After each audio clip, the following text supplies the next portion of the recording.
Maintenant, à quoi est-ce que cela m'est utile de connaître que Dieu est un feu dévorant? Que Dieu est le feu dévorant ou bien un feu dévorant? À quoi est-ce que cela est nécessaire de connaître que Dieu veut faire de nous, ses serviteurs, des flammes de feu ou bien a fait de nous des flammes de feu? À quoi cela est utile? Je pense que lorsque nous allons étudier, en étudiant ce point numéro 4 sur l'usage du feu dans les opérations de Dieu, l'usage du feu dans les opérations de Dieu. Vous vous souvenez, l'apôtre Paul a dit aux Corinthiens, il y a diversité de dons, mais le même esprit, diversité de ministères, mais le même Seigneur, mais diversité d'opérations, mais le même Dieu qui opère en tous. Dieu opère aussi par le feu. Maintenant, c'est à ce niveau que nous comprenons la nécessité. Premier point que nous voulons voir, le feu purifie. Le feu purifie. Je lis deux textes. Ésaïe chapitre 6, versets 5 à 8 nous parle ici du prophète Ésaïe, qui du chapitre 1 au chapitre 5 prophétisait. Mais regardez ce qui va se passer au chapitre 6, où il est mentionné comment l'Éternel est apparu à Ésaïe l'année de la mort du roi Osias. L'Éternel est apparu à Ésaïe. Qu'est-ce qui se passe? Je lis à partir du verset 5 qui nous intéresse. Alors je dis, quand l'Éternel lui est apparu, qu'est-ce qui s'est passé? Alors je dis, malheur à moi, je suis perdu, car je suis un homme dont les lèvres sont impures. J'habite au milieu d'un peuple dont les lèvres sont impures, et mes yeux ont vu le roi, l'Éternel des armées. Verset 6. Mais l'un des séraphins vola vers moi, tenant à la main une pierre ardente. Tenant à la main quoi? Une pierre ardente qu'il avait prise sur l'autel avec des pincettes. Verset 7. Il en toucha ma bouche et dit, ceci a touché tes lèvres, ton iniquité est enlevée et tes péchés et ton péché est expié. Verset 8. J'entendis la voix du Seigneur disant, qui enverrai-je et qui marchera pour nous? Je répondis, me voici, envoie-moi. Quand Dieu se manifeste à Ésaïe, la première réaction d'Ésaïe, Ésaïe se rend compte qu'il est un homme aux lèvres impures, habitant au milieu d'un peuple aux lèvres impures. Ésaïe se rend compte qu'il est un homme aux lèvres impures, habitant au milieu d'un peuple aux lèvres impures. C'est à ce niveau que j'ai l'habitude de dire souvent aux serviteurs de Dieu, aux frères, aux bien-aimés que normalement, quand on parle de réveil, la première manifestation, quand Dieu se révèle, la première manifestation directe, c'est la repentance. Parce que Dieu est saint. Et la parole de Dieu dit, saint, saint, saint est l'Éternel. Et là, Ésaïe, quand il voit la gloire de Dieu, la grandeur de Dieu manifestée, alléluia. La Bible dit, il se rend compte qu'il a un homme aux lèvres impures. La repentance, prise de conscience, repentance. Il commence à se confesser. Il commence à confesser. Maintenant, regardez ce qui se passe. La Bible dit, dans la Bible, le second dit, une pierre ardente. Dans la Bible Osterval, on dit plutôt un charbon vif. Un charbon vif. Dans la Bible annotée, on dit plutôt un charbon ardent ou bien un charbon embrasé. Et c'est ça qu'on prend pour mettre sur ses lèvres qu'il avait pris sur l'autel avec des pincettes. Il en toucha ma bouche et dit, ceci a touché tes lèvres, ton iniquité est enlevée. Mais précisons que l'iniquité est enlevée après qu'il ait vu la gloire de Dieu. Et maintenant, on a mis ce feu-là pour purifier sa bouche, pour purifier ses lèvres et ton péché est expié. Le feu permet de purifier, d'expier, de retirer la saleté, de retirer les impuretés. Dans 1 Pierre, chapitre 1, verset 7, écoutez ce que Pierre dit quand il s'adresse à l'église. Afin que l'épreuve de votre foi, plus précieuse que l'or périssable, qui cependant est éprouvé par le feu, est éprouvé par le feu. Ailleurs, on va dire est purifié par le feu. Vous savez, lorsqu'on ramasse de l'or dans le sous-sol, la prochaine chose qu'on fait, c'est qu'on purifie l'or. Et on purifie l'or comment? Par le feu. Donc, lorsqu'on met de l'or, n'est-ce pas, dans une enceinte, on chauffe, on brûle, on chauffe avec du feu, ça purifie l'or. Quand l'or brûle, les impuretés qu'il y a à l'intérieur de l'or sont retirées. Donc, avec le feu, on peut purifier l'or. Avec le feu, on peut purifier. Donc le feu de Dieu dans notre vie vient aussi pour nous purifier. La première leçon qu'on tire de tout ce texte, c'est quoi? C'est que lorsque nous jeûnons, prions et méditons la parole de Dieu, le feu de sa présence purifie nos vies, c'est-à-dire purifie nos cœurs. Le feu de sa présence purifie nos vies, purifie nos cœurs pour que nous soyons au service de Dieu. Parce qu'après que Ésaïe a été purifié, la parole de Dieu dit, qui enverrai-je?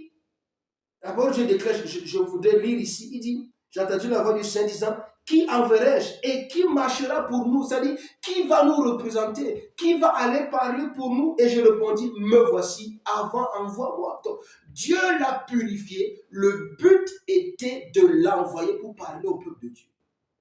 Donc, je voulais dire à quelqu'un, il est nécessaire de se sanctifier dans le jeûne, la prière, la parole pour aller parler au nom de l'Éternel. Il est nécessaire de se sanctifier dans le jeûne, la prière, la parole de Dieu qui est un feu dévorant, parce que la parole de Dieu purifie. Il dit, on a lu dans Jérémie, chapitre 23, verset 29, ma parole n'est-elle pas comme un feu? Donc, quand cette parole vient dans ta vie, c'est pour te purifier comme on purifie l'or. C'est pour te nettoyer comme on nettoie l'or.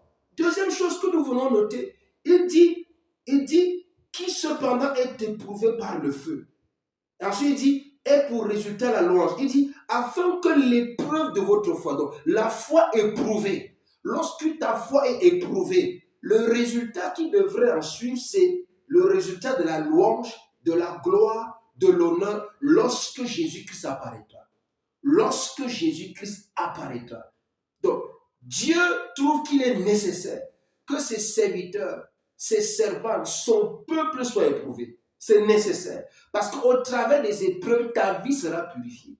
Au travers des épreuves, tu découvriras tes défauts.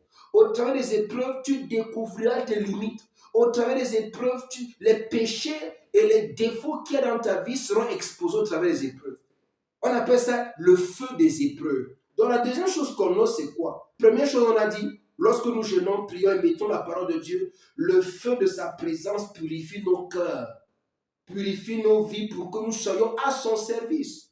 Deuxième chose, nous disons, par le feu des épreuves. Donc ce n'est pas seulement le feu de sa présence, mais aussi le feu des épreuves. Dieu permet les épreuves, ou bien Dieu lui-même provoque. Donc par le feu des épreuves permises ou provoquées par Dieu, il nous purifie, nous perfectionne, il perfectionne notre foi et nous rend productifs pour qu'il en sorte des fruits de louange, de gloire et d'honneur lors de l'avènement de Jésus-Christ. C'est-à-dire, la question qu'il faut se poser, c'est de savoir, est-ce que quand Jésus-Christ reviendra, à cause de moi, il sera loué, glorifié et honoré? Est-ce qu'il sera loué, glorifié et honoré? Est-ce que ma vie dégage une louange à Dieu, la gloire à Dieu, l'honneur à Dieu? C'est pour ça que les épreuves sont nécessaires. Donc, les épreuves ont pour objectif de te perfectionner. Tout chrétien qui ne veut pas être éprouvé est un chrétien qui ne connaîtra pas la perfection divine. Je prends autrement. Tout chrétien qui ne veut pas passer par le feu des épreuves ne peut pas être un sujet de gloire pour Dieu. Si tu refuses d'être éprouvé, tu te plains contre Dieu, tu te fâches contre Dieu à cause des défis que tu rencontres, tu es même sur le point d'abandonner, alors sache que Dieu ne sera pas glorifié. Jésus ne sera pas glorifié au travers de toi. La question que tu dois te poser, c'est quand Jésus reviendra, est-ce qu'il sera content de moi? Si Jésus revient aujourd'hui, si la trompette sonne et que l'église est enlevée, est-ce que tu seras enlevé? C'est pour ça que les épreuves sont nécessaires pour apporter un nettoyage dans ta vie, dans ta conduite, dans ton caractère, dans ta mentalité. Donc, le feu des épreuves apporte la purification. Le feu des épreuves apporte la perfection, l'excellence dans l'œuvre de Dieu, l'excellence de notre foi pour la gloire de Dieu, pour la louange de Dieu, pour honorer Dieu. La troisième chose que nous voulons dire, parlant du feu qui purifie, c'est que le feu de sa présence peut exposer et dégager les démons cachés dans ta vie. Le feu de sa présence peut exposer et dégager les démons cachés dans ta vie ou caché dans un aspect de ta vie, ou caché dans les choses que tu as, les choses que tu utilises. Je m'explique. Inspirons-nous de l'histoire de l'histoire de Paul dans Actes chapitre 28, le verset 3 et le verset 5. Lorsque le navire qui embarquait Paul pour aller le juger a échoué, n'est-ce pas, et qu'ils se sont retrouvés au niveau de l'île de Malte. La Bible dit, je lis à partir du verset 3, Paul ayant ramassé, n'est-ce pas, ils sortaient de l'eau et ils avaient froid. Il y a eu en fait, c'est même la tempête qui a fait que le navire chavire. Hein, et ils avaient froid. Et Paul, maintenant, ayant ramassé un tas de broussailles et l'ayant mis au feu, une vipère en sortit par l'effet de la chaleur et s'attacha à sa main. Suivez ce qu'il avait dit au verset 5. Paul secoua l'animal dans le feu et ne ressentit aucun mal. Et ne ressentit aucun mal. Je prends juste cet exemple pour que vous compreniez que le feu peut exposer le serpent caché. Le feu peut exposer le serpent caché. De même aussi, sur le plan spirituel, lorsque tu as une vie de jeûne, de prière, de méditation de la parole de Dieu, lorsque tu acceptes de passer par les épreuves que Dieu a permis, ou bien les épreuves que Dieu lui-même a provoquées, au travers de tout ce feu-là, toute activité démoniaque dans ta vie sera exposée.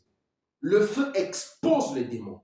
Lorsque tu es dans le jeûne, la prière et la méditation de la parole de Dieu, la présence de Dieu accrue, la présence de Dieu prend de l'ampleur et Dieu qui est le feu dévorant expose. S'il y avait un mauvais esprit qui contrôlait un domaine de ta vie, qui contrôlait ton foyer, ton mariage, ton ministère ou une activité que tu fais, peut-être c'est dans ton commerce, peut-être c'est dans ton lieu de service. S'il y avait une activité démoniaque, par une vie de consécration, le feu de Dieu expose les œuvres de l'ennemi, alléluia, et l'ennemi est dégagé de ta vie. De même que ce serpent qui était caché dans la broussaille a été exposé par le feu, c'est ainsi que le feu de la présence de Dieu sur le plan spirituel peut aussi exposer et détruire les activités démoniaque. Alléluia.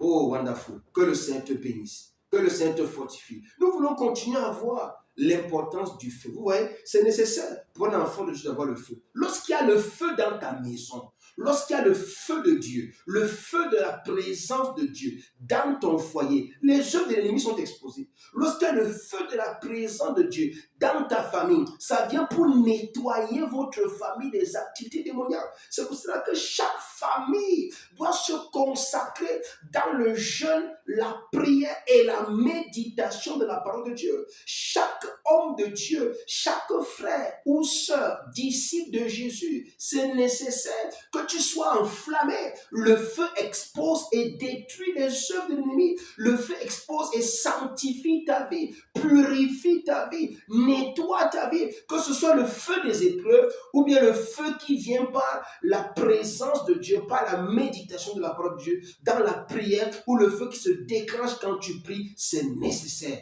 Je voudrais dire à quelqu'un, la solution, peut-être la solution à ton problème, c'est qu'il faut que tu prennes du temps dans le jeûne, dans la prière, dans la méditation de la parole de Dieu. La puissance de Dieu va se manifester. Tu seras rempli du Saint-Esprit. Tu seras revêtu de la puissance du Saint-Esprit comme Jésus-Christ. Et Dieu va puissamment t'utiliser, n'est-ce pas, pour opérer dans des vies, pour avoir de l'impact dans les vies de plusieurs. Continuons à voir l'utilité du feu. Je disais au début que lorsque on utilise la lampe tempête, qu'est-ce qui permet d'éclairer? C'est le feu qui est à l'intérieur de la lampe.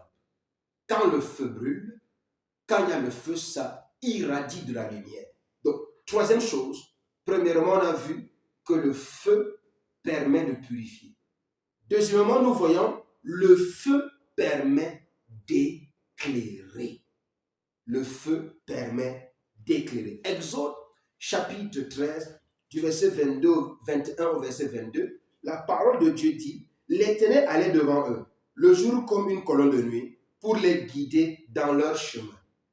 Pour les guider dans leur chemin. Et la nuit comme une colonne de feu, afin qu'ils marchassent jour et nuit. Donc, dans la nuit, il se manifestait comme une colonne de feu pour les guider dans leur chemin. Nombre 14, verset 14, il est écrit, et ils le diront aux habitants de ce pays. Ils savaient que toi, l'Éternel, tu es au milieu de ce peuple. Hein? Tu es au milieu de ce peuple, que tu apparais visiblement, toi, l'Éternel, que ta nuée se tient sur lui, que tu marches devant lui le jour comme une colonne de nuit, et la nuit, tu marches devant lui comme une colonne de nuit, tu marches devant lui, et la nuit dans une colonne de feu. La nuit dans une colonne de feu. Nous parlons du feu qui éclaire. Maintenant, ce qui est très intéressant, écoutez ce qu'il dit dans Néhémie 9, verset 12. Néhémie dit ceci, tu les guidas le jour par une colonne de nuit, et la nuit par une colonne de feu qui les éclairait dans le chemin qu'ils avaient à suivre. Qui les éclairait dans le chemin qu'ils avaient à suivre. Qui les éclairait? Dieu. Il les éclairait comment? Comme une colonne de feu. Le psaume 119, verset 104 à 105, verset 104 dit, par tes ordonnances, je deviens intelligent. Aussi, je hais toute voix de mensonge. Toute voix de mensonge. V-O-I-E, voix V-O-I-E qui parle du chemin. Le chemin du mensonge. Toute voix de mensonge. Écoutez très bien. Ou bien la voix d'une personne, autant pour moi, qui ment. Je hais la voix du mensonge. Je peux aussi utiliser l'autre voix, le chemin du mensonge. Je pouvais utiliser les deux. Maintenant, le verset 105 dit, ta parole est une lampe à mes pieds et une lumière sur mon sentier. Donc, la voie que je dois suivre là, ta parole vient m'éclairer. Or, nous avons vu dans Jérémie 23, verset 29, que ma parole n'était pas comme un feu. Ma parole n'est-elle pas comme un feu? Donc, ce feu aussi éclaire. C'est une lampe à mes pieds, une lumière sur mon sentier. Donc, première chose qu'on a, c'est quoi? Par le feu de sa présence, Dieu nous éclaire dans la nuit de ce monde envahi par les ténèbres. Nous sommes tous d'accord que nous sommes dans un monde envahi par les ténèbres. Les sectes pernicieuses à gauche, à droite, devant, derrière, dans les quartiers, dans les villes, dans les villages, dans les régions, dans les nations. Il n'y a pas une nation où tu vas aller, il n'y a pas de secte pernicieuse. Les activités de sorcellerie partout. Nous sommes dans un monde où il y a la corruption, la méchanceté, les ténèbres ont envahi le territoire. Depuis que Adam et Ève ont péché contre Dieu et ont donné le commandement de ce monde entre les mains de Satan, alors depuis là, le monde est envahi par les ténèbres. Nous avons besoin de la parole de Dieu pour nous éclairer, de la parole de Dieu pour nous orienter, de la parole de Dieu pour nous guider, de la parole de Dieu pour nous éclairer sur le chemin que nous devions suivre. Écoutez ce qu'il dit dans Néhémie. Il dit, une colonne de feu qui les éclairait dans le chemin qu'ils avaient à suivre. Donc, il y a un chemin que tu as à suivre. C'est pourquoi la prédication de l'évangile qui est une puissance, dunamis, le feu en action, la prédication de l'évangile permet à chaque être humain d'être repositionné sur le chemin que nous devions suivre. Donc, la parole de Dieu vient nous ramener sur le chemin que nous devons suivre. Et qui est le chemin? Dans Jean 14, verset 6, Jésus-Christ dit, je suis le chemin, la vérité et la vie. Je suis le chemin. Personne ne peut arriver au Père sans passer par moi. Donc, si nous voulons être éclairés, nous avons besoin de la parole de Dieu qui nous éclaire, qui nous met sur le chemin de Jésus. C'est pour ça que je voulais dire à quelqu'un, si tu écoutes une prédication, tu écoutes un enseignement qui ne te ramène pas à Jésus, qui ne te ramène pas sur la voie que Jésus a tracée, sache que c'est une séduction. Aussi pertinente soit la prédication, si ça ne te ramène pas à Jésus, ça ne te ramène pas sur le chemin que Jésus a tracé, tu es en train d'être séduit. Tu es en train d'être manipulé, aussi pertinent soit l'enseignement, aussi pertinente soit la prédication. Alléluia. Donc, il dit qu'il est la colonne de feu qui les éclairait sur le chemin qu'ils avaient à suivre. Donc, il y a un chemin que tu dois suivre. Et le chemin que nous devons tous suivre, c'est Jésus-Christ. Le chemin que nous devons tous suivre, c'est Jésus-Christ. Quelle que soit la religion, quelle que soit la philosophie enseignée, quelle que soit la parole donnée, quel que soit ce qui est dit, si ce n'est pas pour te ramener à Jésus-Christ, Jésus-Christ crucifié, c'est une séduction, c'est un mensonge. Donc, la parole de Dieu que nous étudions, c'est ce feu qui nous éclaire. Elle nous éclaire dans notre conduite.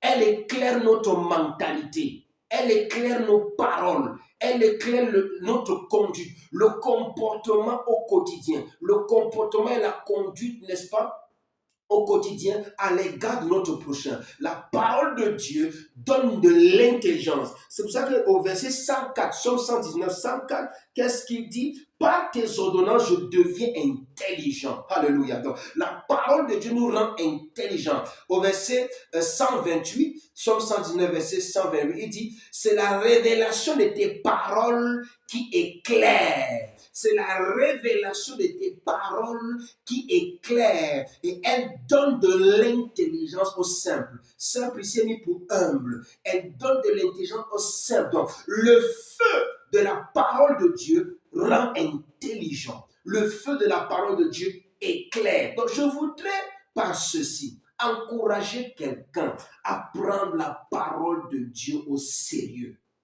À prendre la parole de Dieu très au sérieux. Nous avons besoin de la parole de Dieu pour être écrit. Donc, deuxième chose, sa parole est aussi un feu qui produit la lumière pour éclairer le sentier de notre vie.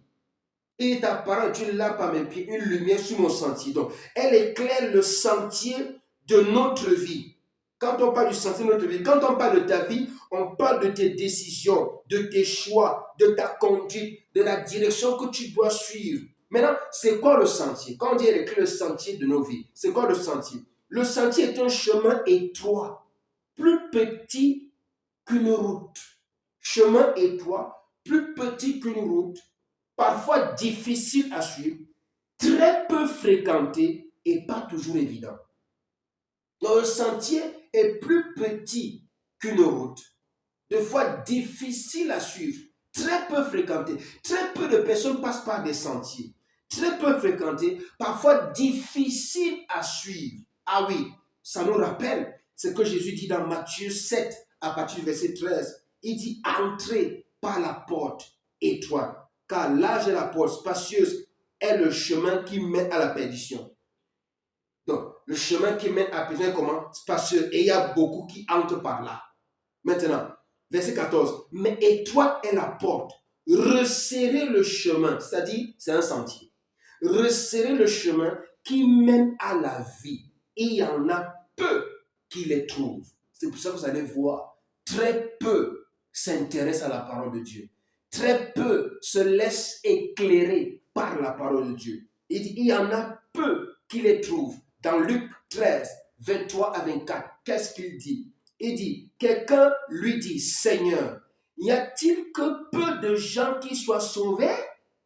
Y a-t-il que peu de gens qui soient sauvés? Il leur répondit, efforcez-vous d'entrer par la porte étroite. C'est-à-dire, efforcez-vous de passer par le sentier. Et le sentier là qui éclaire, le sentier qui éclaire, c'est le feu de la parole. La parole de Dieu vient t'éclairer. Donc, la parole de Dieu nous donne la capacité divine de passer par le sentier, le chemin étroit et resserré qui mène à la vie éternelle.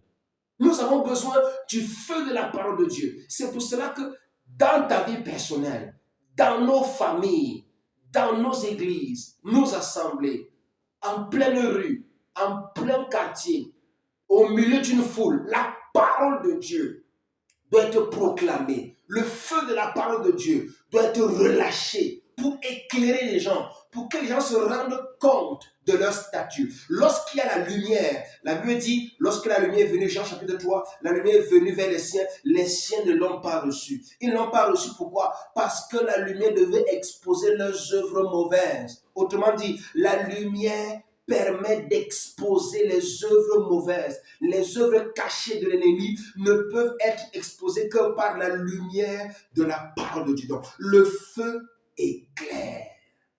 Je voudrais encourager quelqu'un. Cherche là où on prêche la pure parole de Dieu qui conduit à Jésus, qui t'attire à Jésus.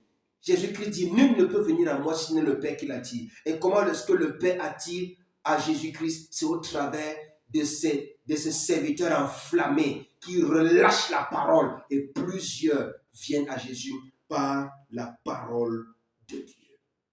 Troisième chose que nous voulons dire sur les opérations de Dieu concernant le feu. Le feu consume, le feu détruit. Le feu consume, le feu détruit. Psaume 97, le verset 3. Voici ce que la parole de Dieu dit. Le feu marche devant lui et embrase alentour ses adversaires.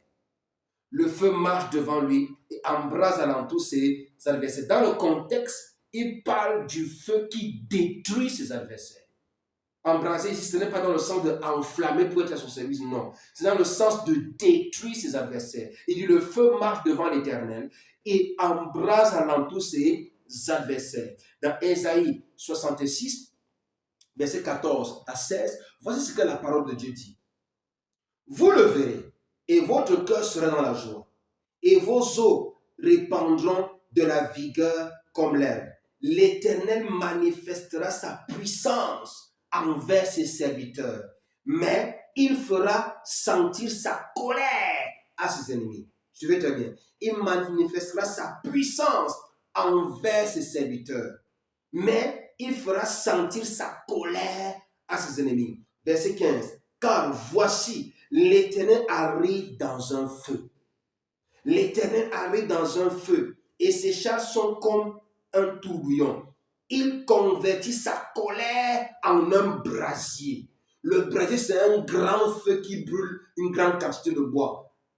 Il convertit sa colère en un brasier. Et ses menaces en flamme de feu. Et ses menaces en flamme de feu. Ouais, il convertit ses menaces à quoi? En flamme de feu. C'est pour ça que vous allez voir dans l'Ancien Testament, Dieu suscitait aussi ses prophètes. C'est-à-dire des flammes de feu. Souvenez-vous qu'on a dit, ces serviteurs sont des flammes de feu. Et il suscitait aussi ses prophètes pour aller prononcer des paroles de jugement. Bien sûr, des menaces. Que voici ce qui arrivera si vous ne changez pas.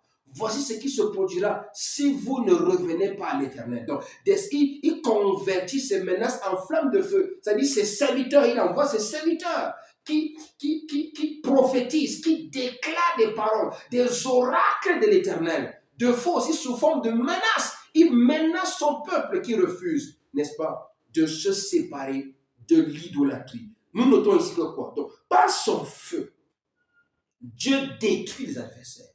Ah oui, en tant que chrétien, c'est nécessaire d'avoir le feu de Dieu. Le feu de Dieu ne te purifie pas seulement. Le feu de Dieu ne t'éclaire pas seulement. Le feu de Dieu qui est en toi peut se manifester aussi pour détruire les adversaires. Pour détruire les adversaires. Ah, Dieu par son feu exerce des jugements. C'est aussi nécessaire. Dieu par son feu exerce des jugements, bien-aimés dans le Seigneur. Ah oui, je me souviens d'une expérience que j'ai vécue dans une ville que je ne vais pas donner le nom. Et il y avait un groupe de personnes qui s'étaient rassemblées pour faire des incantations contre moi. Et l'une des personnes au milieu de ce groupe, me connaissant, avait vraiment peur de ce rassemblement où les gens faisaient prononcer des paroles dans des prières contre moi. Et cette personne, une des personnes au milieu de ce groupe, s'est détachée et est venue me rencontrer et m'a dit, homme de Dieu, vraiment, je ne veux pas les problèmes. J'ai dit, qu'est-ce qu'il ne va pas? Il dit, voici, telle personne a regroupé son équipe et voici ce qu'ils étaient en train de faire. Moi, j'étais là. Et ce qui m'a rassuré que c'était vrai, c'est que plus tard, une personne influente dans la ville, qui était au milieu de ce groupe, était venue me rencontrer dans mon bureau pour me demander pardon. Ah, Je voulais préciser qu'au moment où il était venu me demander pardon, le jugement de Dieu était déjà en train de frapper. Alors, la première personne qui est venue me signaler que voilà, tel groupe dirigé par telle personne s'est rassemblé pour proférer des paroles et prier pour ta destruction. Quand elle m'a dit ça, la réaction que j'ai eue, c'est que je suis allé au niveau de l'église, je me suis mis à genoux au milieu de la salle de la chapelle et j'ai commencé à dire à Dieu, Seigneur, je n'ai pas un problème avec ces gens, je ne sais pas pourquoi ils le font, mais je déclare, si ces personnes sont faux, premièrement, j'expose leur leader par le feu de ta présence dans cette ville, j'expose leur leader. Deuxièmement, je ferme leur structure, je ferme leur groupe, je les disperse. Un mois plus tard, leur leader a été exposé et on a découvert qu'il pratiquait l'immoralité, il pratiquait la magie en couchant avec les filles vierges. Il a été exposé et sa structure a été détruite. Ils ont été saccagés, dispersés. Ah oui, frère, le feu est deux fois nécessaire pour exercer des jugements afin de détruire les œuvres du diable. Non, ce n'est pas à négliger, c'est nécessaire. Dans ton quartier, il peut y avoir des sorciers. Ah oui, je me souviens, dans les années 2006 à 2008, j'ai vécu une expérience. Chaque fois que je rentrais à l'université, je me l'ai dit de 2004, autant pour moi, de 2004 à 2006 plutôt, chaque fois que je rentrais de l'université, j'allais chez mes parents, je rentrais de l'université, j'étais chez mes parents. Toutes les nuits, le Seigneur me réveillait au milieu de la nuit entre 3 et 4 du matin. Et chaque fois que je me réveillais, je venais trouver un chat à la fenêtre de la chambre de mon papa en train de miauler, faisant des incantations. Faisant des incantations. Et une nuit, quand je me suis levé, réveillé par le Seigneur, prié, je sors pour aller uriner, je viens, je trouve le chat, le même chat en train de faire des incantations. Oh, bien-aimé dans le Seigneur, une colère. J'ai ressenti une colère monter en moi. Et je précise que mon papa était régulièrement malade. Régulièrement malade. Alors cette nuit-là, cette fois-ci, quand j'ai vu le chat, je ne l'ai pas chassé simplement comme je chasse d'habitude. Non, non, non, non, non. J'ai pris une pierre et j'ai visé le chat au nom de Jésus-Christ. Quand j'ai visé le chat au nom de Jésus, la pierre l'a bien dosé.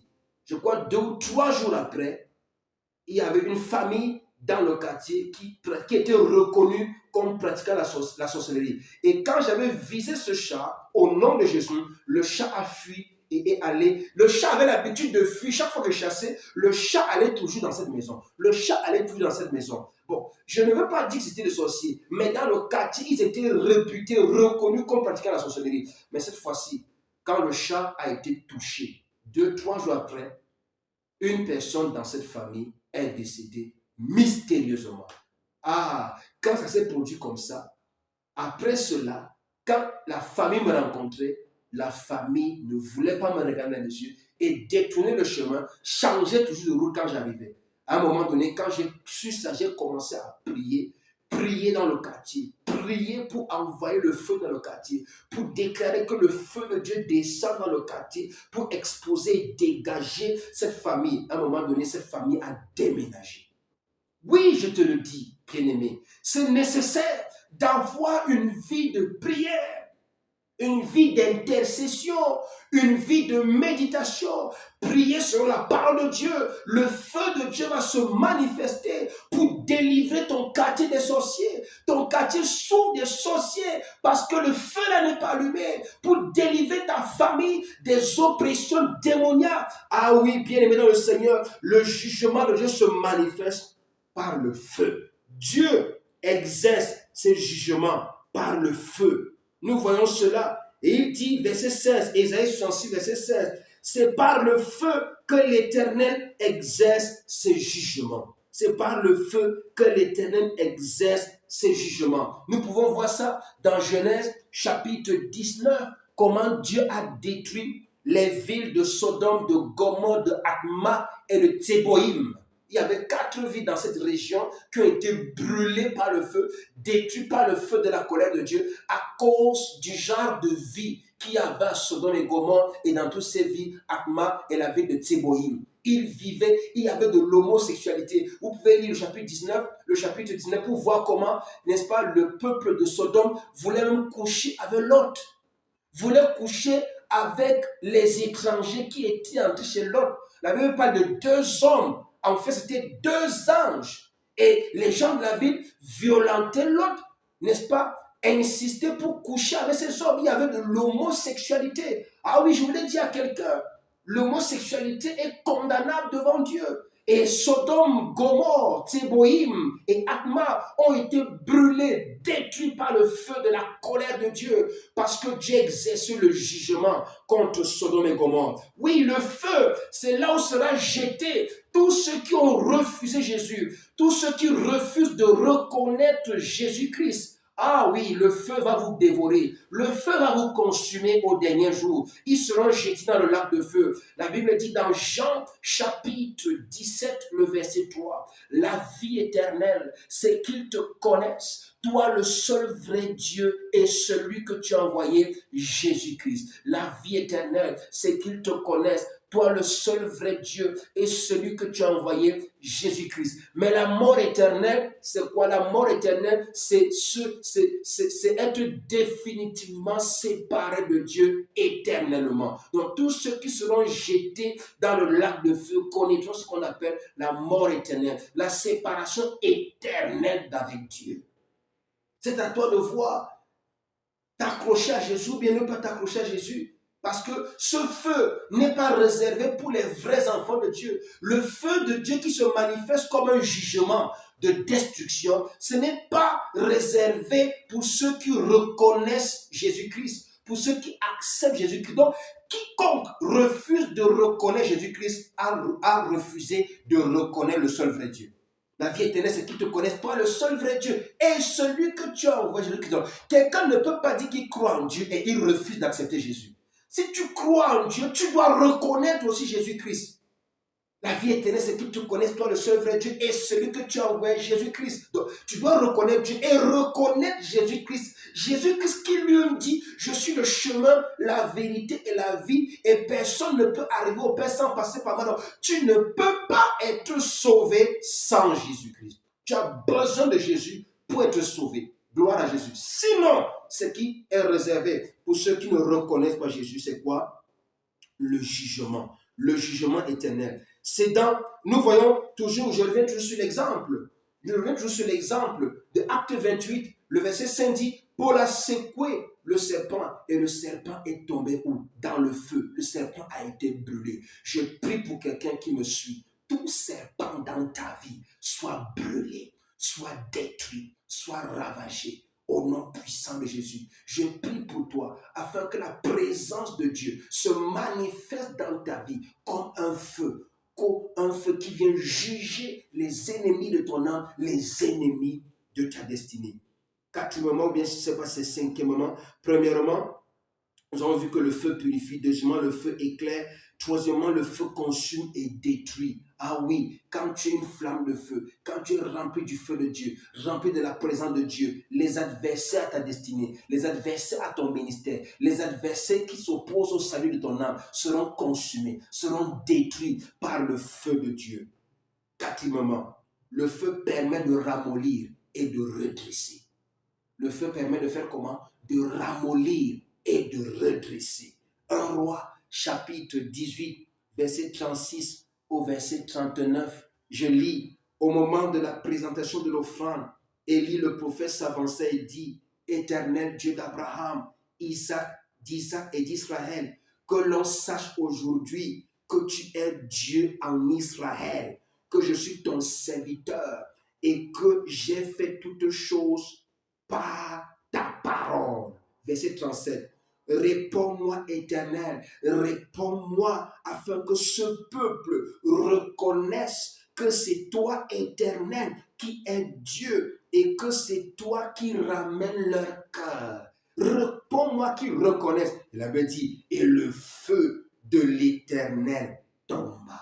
Et quoi? Le feu de l'Éternel tomba. Verset 39 à la fin, la Bible dit, le peuple de Dieu tombait. La Bible dit, quand le peuple vit cela, il tombait sur leur visage et dire c'est l'Éternel qui est Dieu, c'est l'Éternel qui est Dieu. C'était un peuple, n'est-ce pas, qui a été tordu, qui a été détruit, qui était envoûté, qui était ensorcelé par Jézabel et les prophètes de Baal et d'Astarté. Ce peuple avait besoin de voir le feu de Dieu descendre. Lorsque Élie a fait le défi, prophète de Baal, faites pour vous, je fais ma part. Et les prophètes de Baal ont crié toute la journée, du matin jusqu'au soir. Le feu, Baal n'a pas répondu par le feu. Mais quand Élie a parlé en quelques secondes, en quelques minutes, après qu'on ait versé l'eau, le feu de Dieu est descendu et le peuple s'est redressé et a reconnu que c'est l'Éternel qui est Dieu. Le peuple s'est redressé et a reconnu que c'est l'Éternel qui est Dieu.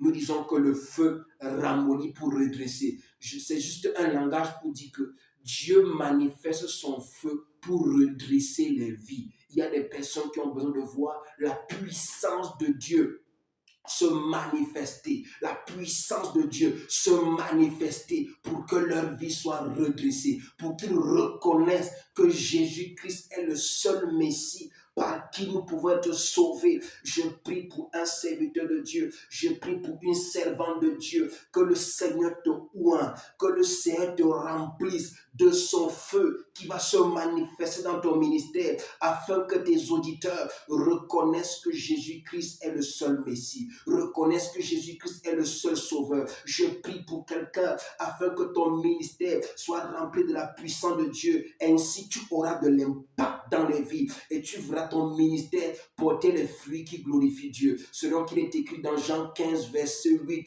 il est écrit, mon Père est glorifié en ceci, que vous portiez beaucoup de fruits. C'est alors que vous êtes mes disciples. Oh oui, bien-aimés dans le Seigneur, que ce soit dans notre comportement, caractère, dans notre ministère, nous devons porter beaucoup de fruits pour que Dieu soit glorifié. Et pour cela est nécessaire que chacun de nous soit rempli de la puissance de Dieu, rempli du feu de Dieu pour avoir de l'impact. Rempli du feu de Dieu pour avoir de l'impact. Oh oui, la parole de Dieu nous montre que la puissance de Dieu est nécessaire pour affronter l'ennemi et même les serviteurs de l'ennemi. Vous voyez, Élie a affronté Jézabel et ses prophètes de Baal. Élie a affronté, l'Éternel a répondu par le feu et Élie a eu la victoire. Donc c'est nécessaire d'être rempli de la parole de Dieu, de la puissance de Dieu pour affronter l'ennemi et les serviteurs, n'est-ce pas, les serviteurs du diable. La deuxième chose qu'on note pour finir, la puissance de Dieu est nécessaire pour ouvrir les yeux d'un aveugle envoûté. Ouais, dans le livre de Galates, chapitre 3, le verset 1, l'apôtre Paul dit, ô Galates dépourvus de sens, qui vous a fasciné? Dans la version Bible Martin, il dit plutôt, qui vous a ensorcelé? Dans la Bible Osterval, il dit plutôt, qui vous a enchanté? Vous aux yeux de qui Jésus-Christ a été peint comme crucifié. Qui vous a ensorcelé? Qui vous a envoûté? Qui vous a enchanté? Qui vous a manipulé? C'est ce que Paul dit aux chrétiens de Galates. Donc beaucoup de gens sont manipulés, sont fascinés, sont envoûtés, sont ensorcelés. Mais tout comme ce qui s'est passé avec Élie et le peuple d'Israël, nous avons besoin de voir la puissance de Dieu se manifester pour que les âmes se repentent, pour que les gens abandonnent la vie de péché, pour qu'ils soient délivrés de l'envoûtement de ce monde, pour qu'ils soient délivrés de l'enchantement de ce monde, pour qu'ils soient délivrés de l'ensorcellement de ce monde. Ah oui, je parle à quelqu'un. Tu es en train de m'écouter. Tu as besoin que Dieu agisse dans ta vie. Le feu de Dieu est nécessaire, bien-aimé. Le feu de Dieu est nécessaire.